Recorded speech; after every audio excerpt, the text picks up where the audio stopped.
Chapter 15. The Forbidden Forest. Things couldn't have been worse. Filch took them down to Professor McGonagall's study on the first floor, where they sat and waited without saying a word to each other. Hermione was trembling. Excuses, alibis, and wild cover-up stories chased each other around Harry's brain, each more feeble than the last. He couldn't see how they were going to get out of trouble this time. They were cornered. How could they have been so stupid as to forget the cloak? There was no reason on earth that Professor McGonagall would accept for their being out of bed and creeping around the school in the dead of night, let alone being up the tallest astronomy tower, which was out of bounds except for classes. Add Norbert and the invisibility cloak, and they might as well be packing their bags already. Had Harry thought that things couldn't have been worse? He was wrong. When Professor McGonagall appeared, she was leading Neville. "Harry!" Neville burst out, the moment he saw the other two. "I was trying to find you to warn you. I heard Malfoy saying he was going to catch you. He said you had a drag." Harry shook his head violently to shut Neville up, but Professor McGonagall had seen. She looked more likely to breathe fire than Norbert as she towered over the three of them. "I would never have believed it of any of you. Mr. Filch says you were up in the astronomy tower. It's 1 o'clock in the morning. Explain yourselves." It was the first time Hermione had ever failed to answer a teacher's question. She was staring at her slippers, as still as a statue. "I think I've got a good idea of what's been going on," said Professor McGonagall. "It doesn't take a genius to work it out. You fed Draco Malfoy some cock-and-bull story about a dragon, trying to get him out of bed and into trouble. I've already caught him. I suppose you think it's funny that Longbottom here heard the story and believed it too." Harry caught Neville's eye and tried to tell him without words that this wasn't true, because Neville was looking stunned and hurt. Poor blundering Neville. Harry knew what it must have cost him to try and find them in the dark, to warn them. "I'm disgusted," said Professor McGonagall. "For students out of bed in one night. I've never heard of such a thing before. You, Miss Granger, I thought you had more sense. As for you, Mr. Potter, I thought Gryffindor meant more to you than this. All three of you will receive detentions. Yes, you too, Mr. Longbottom. Nothing gives you the right to walk around school at night, especially these days. It's very dangerous, and 50 points will be taken from Gryffindor." 50, Harry gasped. They would lose the lead he'd won in the last Quidditch match. 50 points each, said Professor McGonagall, breathing heavily through her long pointed nose. "Professor, please. You can't. Don't tell me what I can and can't do, Potter. Now get back to bed, all of you. I've never been more ashamed of Gryffindor students." 150 points lost. That put Gryffindor in last place. In one night, they'd ruined any chance Gryffindor had had for the House Cup. Harry felt as though the bottom had dropped out of his stomach. How could they ever make up for this? Harry didn't sleep all night. He could hear Neville sobbing into his pillow for what seemed like hours. Harry couldn't think of anything to say to comfort him. He knew Neville, like himself, was dreading the dawn. What would happen when the rest of Gryffindor found out what they'd done? At first, Gryffindors passing the giant hourglasses that recorded the house points the next day thought there'd been a mistake. How could they suddenly have 150 points fewer than yesterday? And then the story started to spread. Harry Potter, the famous Harry Potter, the hero of 2 Quidditch matches, had lost them all those points, him and a couple of other stupid first years. From being one of the most popular and admired people at the school, Harry was suddenly the most hated. Even Ravenclaws and Hufflepuffs turned on him, because everyone had been longing to see Slytherin lose the House Cup. Everywhere Harry went, people pointed and didn't trouble to lower their voices as they insulted him. Slytherins, on the other hand, clapped as he walked past them, whistling and cheering. "Thanks, Potter, we owe you one." Only Ron stood by him. They'll all forget this in a few weeks. Fred and George have lost loads of points in all the time they've been here, and people still like them. They've never lost 150 points in one go though, have they? Said Harry miserably. Well, no. Ron admitted. It was a bit late to repair the damage, but Harry swore to himself not to meddle in things that weren't his business from now on. He'd had it with sneaking around and spying. He felt so ashamed of himself that he went to Wood and offered to resign from the Quidditch team. Resign? Wood thundered, what good will that do? How are we going to get any points back if we can't win at Quidditch? But even Quidditch had lost its fun. The rest of the team wouldn't speak to Harry during practice, and if they had to speak about him, they called him the Seeker. Hermione and Neville were suffering too. They didn't have as bad a time as Harry, because they weren't as well known, but nobody would speak to them either. Hermione had stopped drawing attention to herself in class, keeping her head down and working in silence. Harry was almost glad that the exams weren't far away.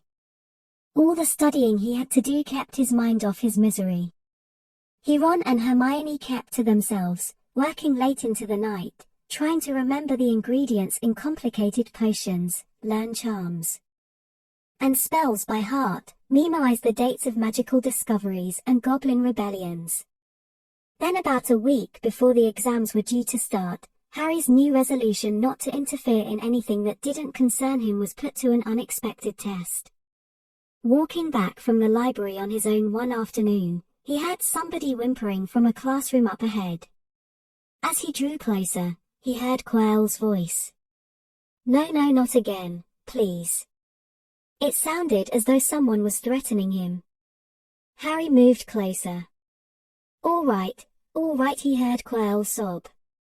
Next second, Quirrell came hurrying out of the classroom straightening his turban. He was pale and looked as though he was about to cry. He strode out of sight. Harry didn't think Quirrell had even noticed him.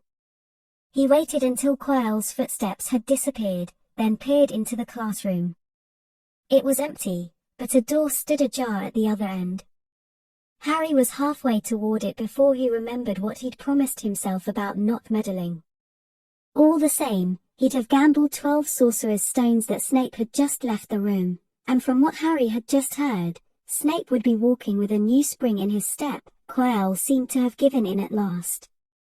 Harry went back to the library, where Hermione was testing Ron on astronomy. Harry told them what he'd heard. Snape's done it then, said Ron. If Quirrell's told him how to break his anti-dark force spell. They're still fluffy, though, said Hermione. Maybe Snape's found out how to get past him without asking Hagrid, said Ron, looking up at the thousands of books surrounding them.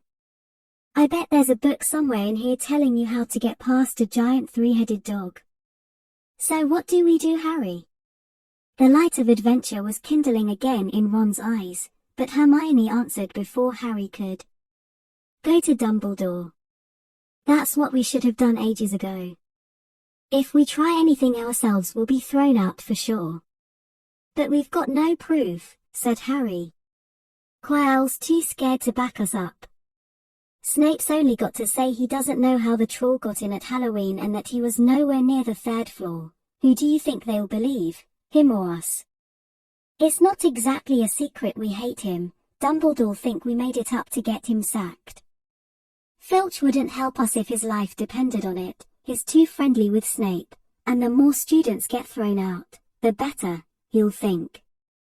And don't forget, we're not supposed to know about the stone or Fluffy. That'll take a lot of explaining. Hermione looked convinced, but Ron didn't. If we just do a bit of poking around. No, said Harry flatly, we've done enough poking around. He pulled a map of Jupiter toward him and started to learn the names of its moons. The following morning, notes were delivered to Harry, Hermione and Neville at the breakfast table. They were all the same. Your detention will take place at 11 o'clock tonight. Meet Mr. Filch in the entrance hall. Professor M. McGonagall. Harry had forgotten they still had detentions to do in the furor over the points they'd lost. He half expected Hermione to complain that this was a whole night of studying lost, but she didn't say a word. Like Harry, she felt they deserved what they'd got. At 11 o'clock that night, they said goodbye to Ron in the common room and went down to the entrance hall with Neville. Filch was already there and so was Malfoy. Harry had also forgotten that Malfoy had gotten a detention too. "Follow me," said Filch, lighting a lamp and leading them outside. "I bet you'll think twice about breaking a school rule again, won't you, eh?" he said, leering at them. "Oh yes, hard work and pain are the best teachers if you ask me. It's just a pity they let the old punishments die out, hang you by your wrists from the ceiling for a few days. I've got the chains still in my office, keep 'em well oiled in case they're ever needed. Right, off we go, and don't think of running off now, it'll be worse for you if you do."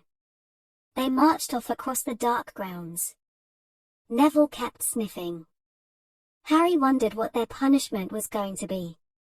It must be something really horrible, or Filch wouldn't be sounding so delighted.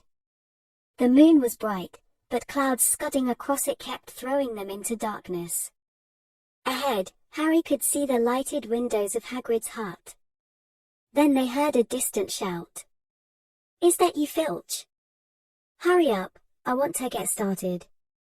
Harry's heart rose. If they were going to be working with Hagrid, it wouldn't be so bad. His relief must have showed in his face, because Filch said, "I suppose you think you'll be enjoying yourself with that oath? Well, think again, boy. It's into the forest you're going and I'm much mistaken if you'll all come out in one piece." At this, Neville let out a little moan, and Malfoy stopped dead in his tracks. "The forest," he repeated, and he didn't sound quite as cool as usual. "We can't go in there at night, there's all sorts of things in there, werewolves I heard." Neville clutched the sleeve of Harry's robe and made a choking noise. "That's your problem, isn't it?" said Filch, his voice cracking with glee. "Should have thought of them werewolves before you got in trouble, shouldn't you?" Hagrid came striding toward them out of the dark, Fang at his heel. He was carrying his large crossbow, and a quiver of arrows hung over his shoulder. "Oboo time," he said. "I been waiting for half an hour already." "All right, Harry, Hermione." "I shouldn't be too friendly to them, Hagrid," said Filch coldly. "They're here to be punished after all." "That's why you're late, is it?" said Hagrid, frowning at Filch. "Been lecturing them, eh? 'S not your place to do that. You've done your bit, I'll take over from here." "I'll be back at dawn," said Filch, "for what's left of them," he added nastily, and he turned and started back toward the castle, his lamp bobbing away in the darkness. Malfoy now turned to Hagrid. "I'm not going in that forest," he said, and Harry was pleased to hear the note of panic in his voice. "Yeah, if ye want to stay at Hogwarts," said Hagrid fiercely. "Ye've done wrong and now ye've got to pay for it. But this is servant stuff, it's not for students to do. I thought we'd be copying lines or something. If my father knew I was doing this, he'd tell you that's how it is at Hogwarts," Hagrid growled. "Copyin' lines. What good's that to anyone? Ye'll do summat useful or ye'll get out. If ye think your father'd rather you were expelled, then get back off to the castle and pack. Go on." Malfoy didn't move. He looked at Hagrid furiously, but then dropped his gaze. "Right then," said Hagrid. "Now listen carefully, 'cause it's dangerous what we're gonna do tonight, and I don't want no one taking risks. Follow me over here a moment." He led them to the very edge of the forest. Holding his lamp up high, he pointed down a narrow, winding earth track that disappeared into the thick black trees. A light breeze lifted their hair as they looked into the forest. "Look there," said Hagrid, "see that stuff shinin' on the ground, silvery stuff? That's unicorn blood. There's a unicorn in there been hurt badly by summat. This is the second time in a week. I found one dead last Wednesday. We're gonna try and find the poor thing. We might have to put it out of its misery. And what if whatever hurt the unicorn finds us first, said Malfoy, unable to keep the fear out of his voice. There's nothing that lives in the forest that'll hurt ya if you're with me or Fang, said Hagrid. And keep to the path. Right now, we're gonna split into 2 parties and follow the trail in different direct. Tie-ins. There's blood all over the place. It must have been staggering around since last night at least. I want Fang, said Malfoy quickly, looking at Fang's long teeth. All right, but I warn ya, he's a coward, said Hagrid. So me, Harry and Hermione'll go one way and Draco, Neville and Fang will go the other. Now, if any of us finds the unicorn, we'll send up green sparks, right?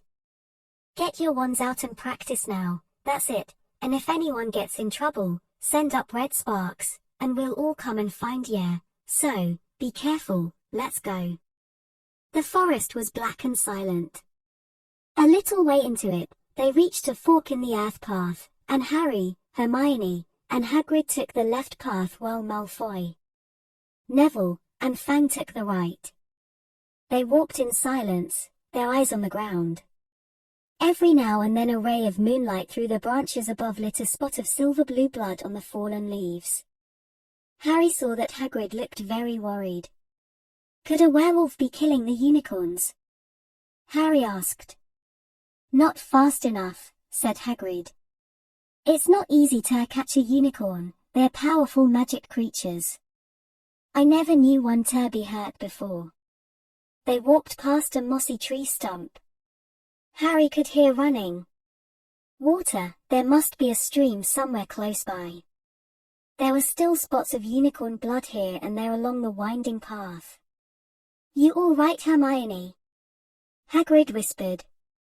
Don't worry, it can TV gone far if it's this badly hurt, and then we'll be able to get behind that tree.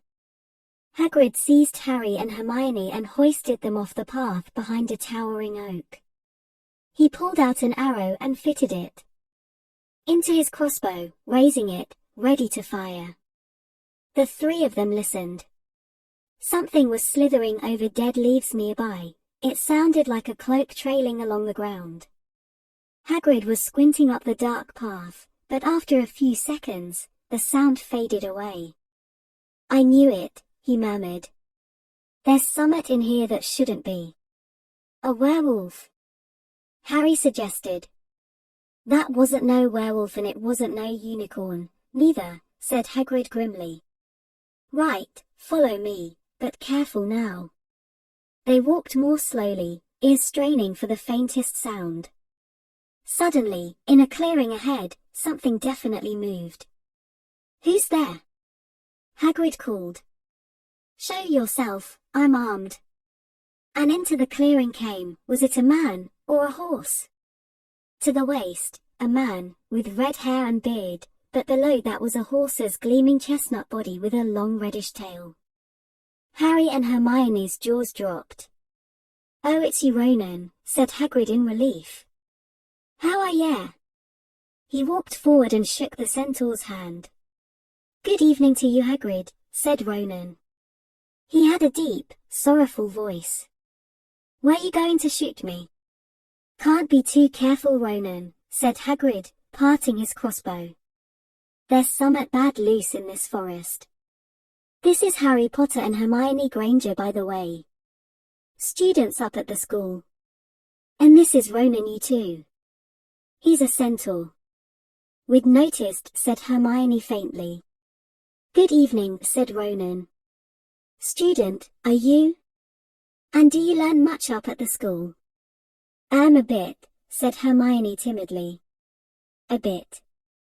Well, that's something. Ronan sighed. He flung back his head and stared at the sky. Mars is bright tonight. Yeah, said Hagrid, glancing up, too. Listen, I'm glad we've run into ya, Ronan, 'cause there's a unicorn been hurt. You seen anything? Ronan didn't answer immediately. He stared unblinkingly upward, then sighed again.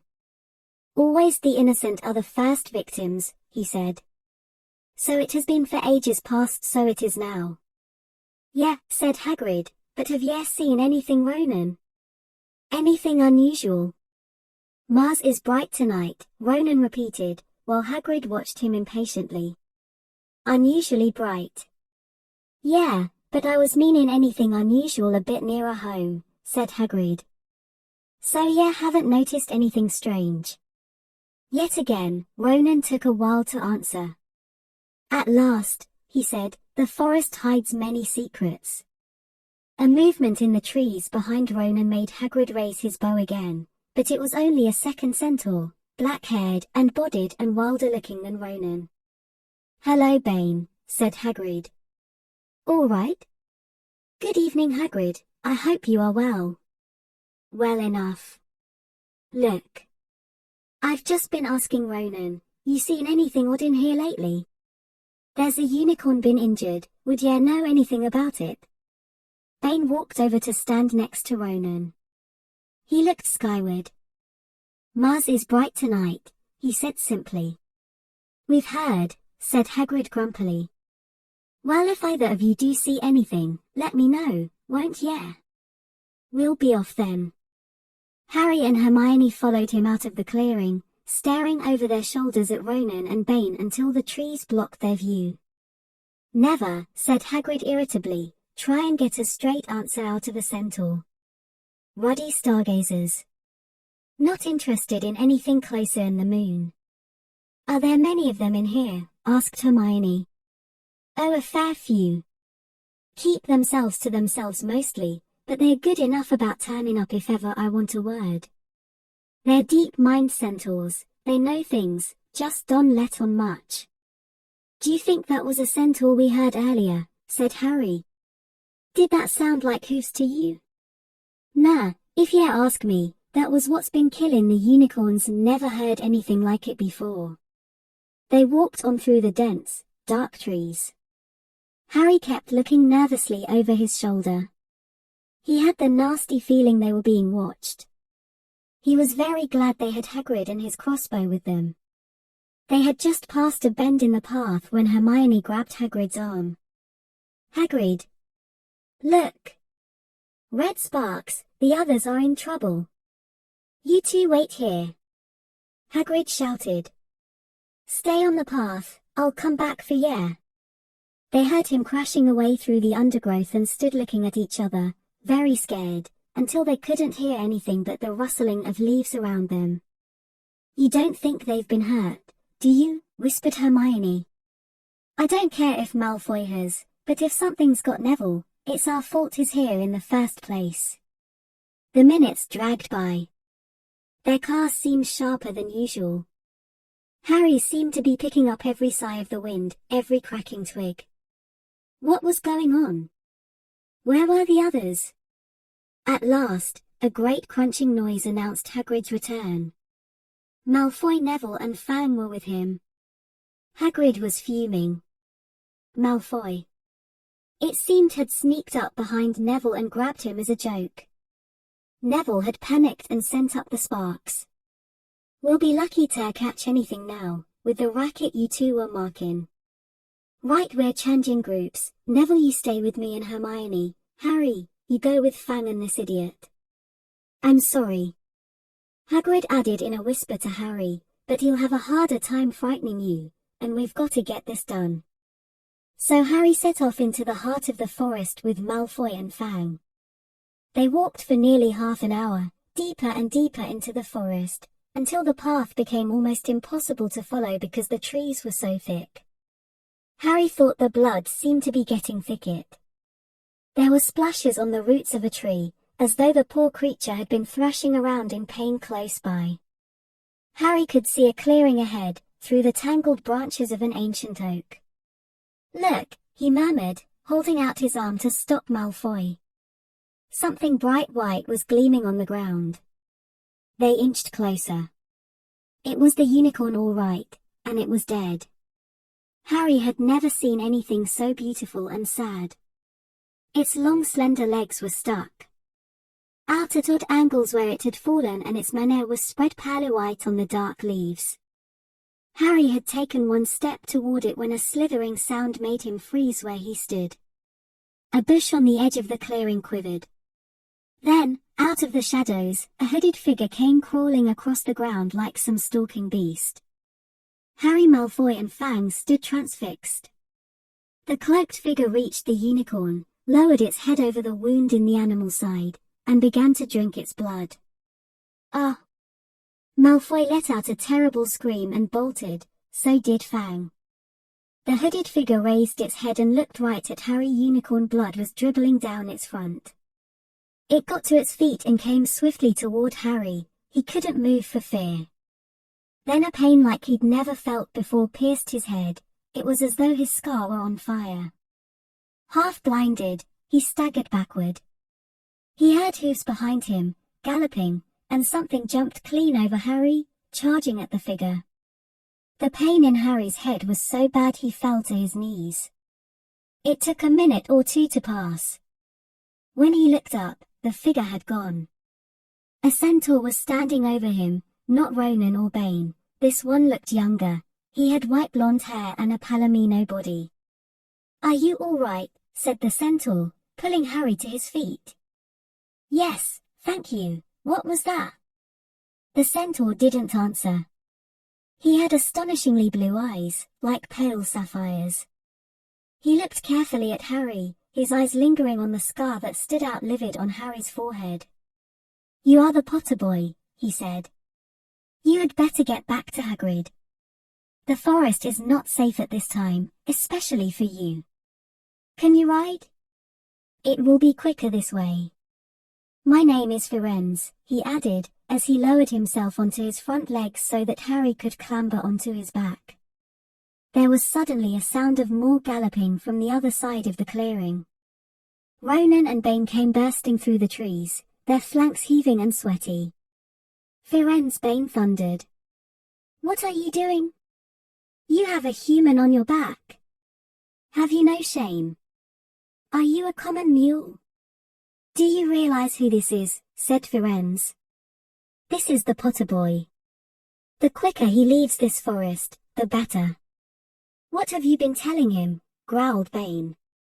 "Remember, Firenze, we are sworn not to set ourselves against the heavens.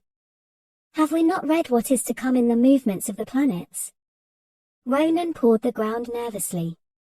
"I'm sure Firenze thought he was acting for the best," he said in his gloomy voice. Bane kicked his back legs in anger. "For the best? What is that to do with us? Centaurs are concerned with what has been foretold. It is not our business to run around like donkeys after stray humans in our forest." Firenze suddenly reared onto his hind legs in anger, so that Harry had to grab his shoulders to stay on. "Do you not see that unicorn?" Firenze bellowed at Bane. "Do you not understand why it was killed? Or have the planets not let you in on that secret? I set myself against what is lurking in this forest, Bane, yes, with humans alongside me if I must." And Firenze whisked around, with Harry clutching on as best he could. They plunged off into the trees, leaving Ronan and Bane behind them. Harry didn't have a clue what was going on. "Why's Bane so angry?" he asked. "What was that thing you saved me from anyway?" Firenze slowed to a walk, warned Harry to keep his head bowed in case of low-hanging branches, but did not answer Harry's question. They made their way through the trees in silence for so long that Harry thought Firenze didn't want to talk to him anymore. They were passing through a particularly dense patch of trees, however, when Firenze suddenly stopped. "Harry Potter, do you know what unicorn blood is used for?" "No," said Harry, startled by the odd question. "We've only used the horn and tail hair in potions." "That is because it is a monstrous thing to slay a unicorn," said Firenze. "Only one who has nothing to lose, and everything to gain, would commit such a crime. The blood of a unicorn will keep you alive, even if you are an inch from death, but at a terrible price. You have slain something pure and defenseless to save yourself, and you will have but a half-life, a cursed life, from the moment the blood touches your lips. Harry stared at the back of Firenze's head, which was dappled silver in the moonlight. But who'd be that desperate, he wondered aloud. If you're going to be cursed forever, death's better, isn't it? It is, Firenze agreed. Unless all you need is to stay alive long enough to drink something else, something that will bring you back to full strength and power, something that will mean you can never die. Mr. Potter, do you know what is hidden in the school at this very moment? The sorcerer's stone. Of course, the elixir of life. But I don't understand who. Can you think of nobody who has waited many years to return to power, who has clung to life, awaiting their chance? It was as though an iron fist had clenched suddenly around Harry's heart. Over the rustling of the trees, he seemed to hear once more what Hagrid had told him on the night they had met. Some say he died. Codswallop, in my opinion. Dunno if he had enough human left in him to die. Do you mean, Harry croaked, that was volume. Harry! Harry, are you all right? Hermione was running toward them down the path, Hagrid puffing along behind her. I'm fine, said Harry, hardly knowing what he was saying. The unicorn's dead, Hagrid, it's in that clearing back there. This is where I leave you, Firenze murmured as Hagrid hurried off to examine the unicorn. You are safe now. Harry slid off his back. Good luck, Harry Potter, said Firenze. The planets have been read wrongly before now, even by centaurs. I hope this is one of those times. He turned and cantered back into the depths of the forest, leaving Harry shivering behind him. Ron had fallen asleep in the dark common room, waiting for them to return. He shouted something about Quidditch fouls when Harry roughly shook him awake. In a matter of seconds, though, he was wide-eyed as Harry began to tell him and Hermione what had happened in the forest. Harry couldn't sit down. He paced up and down in front of the fire. He was still shaking. Snape wants the stone for Voldemort, and Voldemort's waiting in the forest, and all this time we thought Snape just wanted to get rich. Stop saying the name, said Ron in a terrified whisper, as if he thought Voldemort could hear them. Harry wasn't listening. Firenze saved me, but he shouldn't have done so. Bane was furious. He was talking about interfering with what the planets say is going to happen. They must show that Voldemort's coming back. Bane thinks Firenze should have let Voldemort kill me. I suppose that's written in the stars as well. Will you stop saying the name? Ron hissed.